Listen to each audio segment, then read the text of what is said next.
Most people think they crave sex. They feel the urge, the pull, the restlessness, and they assume the body is asking for release. But according to Carl Jung, this is one of the most common misinterpretations of desire, because sex is rarely the root. It is the language the psyche uses when something deeper is missing.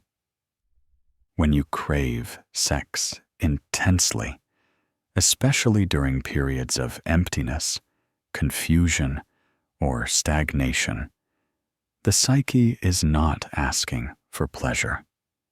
It is asking for connection. Not connection in the social sense, connection to aliveness, to meaning, to feeling real again. This is why sexual craving often spikes when life feels dull, when purpose fades, when identity feels uncertain, when motivation slows down. The psyche looks for intensity, and sexuality is one of the fastest sources of intensity available. Jung understood libido not just as sexual energy, but as psychic energy, the force that animates the personality. When that energy has nowhere meaningful to flow, it concentrates itself into instinct. That instinct feels sexual. But what you are craving is not sex itself. You are craving felt life. This is why sex sometimes disappoints even when you get it. The urge disappears briefly, but the emptiness returns because the act satisfied the body, not the psyche. The psyche does not want stimulation alone. It wants integration. This explains a confusing phenomenon many people experience. They want sex more when they feel bored, not when they feel fulfilled, not when they feel grounded, but when something inside feels hollow. Sex becomes a substitute for meaning, a shortcut to feeling alive, a way to escape silence. But silence is often where the real need lives. Another reason sex feels so urgent is because it bypasses thinking. It dissolves the ego temporarily. For a moment, you stop asking questions. You stop doubting yourself. You stop feeling fragmented. That relief is powerful. But it's temporary, and the psyche knows it. So it asks again and again. This creates a loop.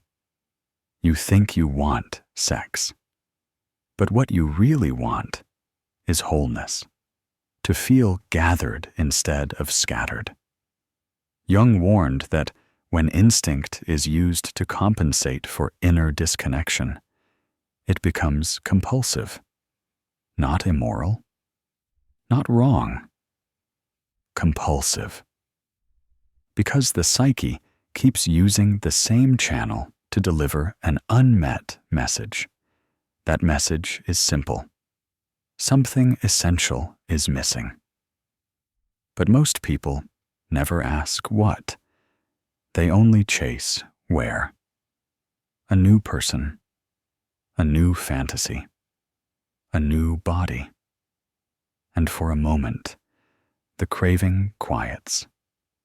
Then it returns, often stronger. This is not addiction in the chemical sense.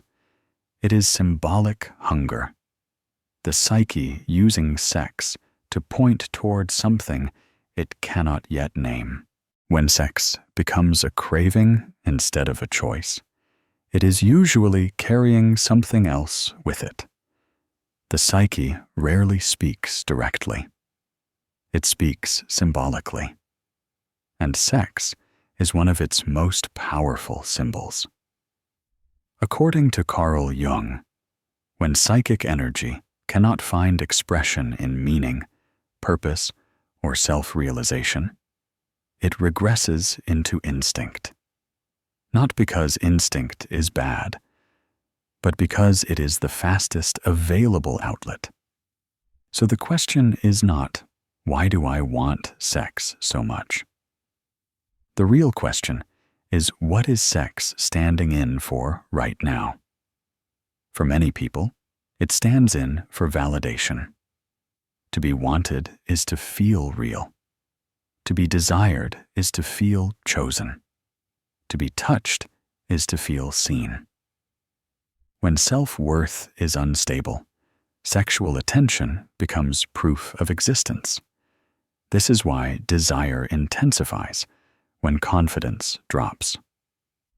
The body asks for what the psyche lacks. For others, sex stands in for power. During sex, you feel influential. You affect another person. You matter. If life has made you feel small, ignored, or passive, sexual desire becomes a way to reclaim agency. Not consciously, symbolically. Then there is safety. This surprises people. But many sexual cravings are rooted in the need to feel held, grounded, and soothed. Sex lowers defenses. It quiets anxiety. It temporarily dissolves isolation. If emotional safety is missing in daily life, the psyche seeks it through physical closeness. This is why people crave sex more during stress, loneliness, or uncertainty. The craving is not for bodies. It is for relief. Another hidden craving beneath sex is identity. Sex answers the question, who am I? At least briefly. Desirable, powerful, alive. When identity feels unclear, sexual desire becomes a mirror. You don't just want sex. You want to feel like someone again. This is why desire often spikes during life transitions. After breakups, career confusion, midlife shifts, periods of slowing down. The psyche is reorganizing, and while that happens, identity weakens. Sex steps in as a temporary anchor. But anchors are not foundations. They hold you in place for a moment. They don't tell you where to build. This is why acting on sexual craving without understanding it often leads to disappointment. You get what you wanted, but not what you needed. The body is satisfied. The psyche remains hungry. And then people turn against themselves. They call themselves weak, undisciplined, addicted. But Jung would say this is misplaced judgment. Nothing is wrong with your desire. What's missing is interpretation. Desire is not a command. It is a message. And when the message is ignored, it repeats, louder. This is how healthy desire becomes compulsive, not through indulgence, but through misunderstanding. When you begin to ask what sex is compensating for, something shifts. The craving doesn't vanish overnight, but it loses its urgency. You start noticing patterns.